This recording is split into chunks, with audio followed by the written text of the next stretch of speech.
High blood pressure and hypertension, often called the silent killer, can harm your body over time without showing any symptoms. But let's draw a line first and define the difference between high blood pressure and hypertension.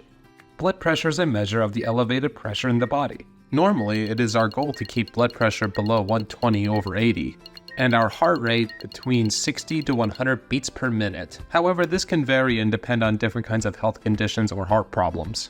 But hypertension is chronic high blood pressure and needs to be monitored and treated. And why is that? We need to monitor hypertension because constant high blood pressure in our system thickens the artery walls, and in turn makes it harder for blood to travel to vital organs, and in turn damaging them. It can also weaken artery walls, leading to bulging. This is known as an aneurysm. An aneurysm, if large or weak enough, can rupture. This can be fatal and lead to symptoms of shock or critically low BP, and in turn causes tachycardia. For compensation, chronic hypertension can lead to vision loss, organ damage like the kidneys, heart disease, or a stroke, or CVA, or otherwise known as a cerebral vascular accident. What's scary is that most people don't even know they have hypertension and exhibit none of its symptoms. This is why annual checkups are impertinent to overall good health. But if you start to experience blurred vision, shortness of breath, or tachypnea, followed by a bad headache and chest pain, it's important to seek out immediate medical attention. So, if you are diagnosed with hypertension, your physician may order these kinds of meds in order to manage it and treat it. First, we have our beta blockers, or OLOLs, such as metoprolol and propanolol. They lull or lullaby the heart to sleep. I mean, just look at that heart. Stop me from being tacky and watch my BP drop. With that song in mind, their main job is to lower BP and lower your heart rate. They do this by blocking the adrenaline and epinephrine in the body. Important to remember is that they are not used for asthma patients because these medications cause bronchospasms. So as the attending nurse, it's crucial to monitor their respiratory status because these medications affect also the beta cells in the lungs. They can also mask hypoglycemia, so you should be checking blood sugar levels and are typically not used for acute heart failure patients. And if you're struggling with heart failure, I do have a video on that I'm providing, and also explains the medication used.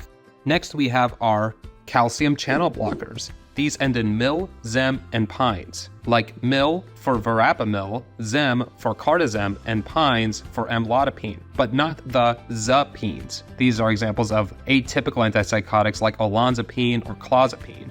It treats high blood pressure, irregular heart rhythm such as AFib, or angina or chest pain. So you should avoid grapefruit juice or grapefruit altogether because it affects the absorption of the medication. This medication in general slows down the cell's calcium absorption in the heart and arteries and thus reduces the conductivity of the heart muscles, which slows them down. Next, we have our ACE inhibitors, or our PRILs. ACE stands for angiotensin converting enzyme, but the easier way to remember is a cough expectorant inhibitor. ACE inhibitors prevent angiotensin 1 from being converted to angiotensin 2, which is a vasoconstrictor. Like lisinopril and captopril, it lowers BP and HR, angiotensin 2 and aldosterone inhibitor. So you should educate the patients on avoiding high potassium foods because these medications cause elevated potassium. Other side effects include kidney damage and a dry cough, hence the name a cough expectorant inhibitor because it's dry. In rare cases, it can also cause angioedema or swelling of the face and neck, which can be life-threatening.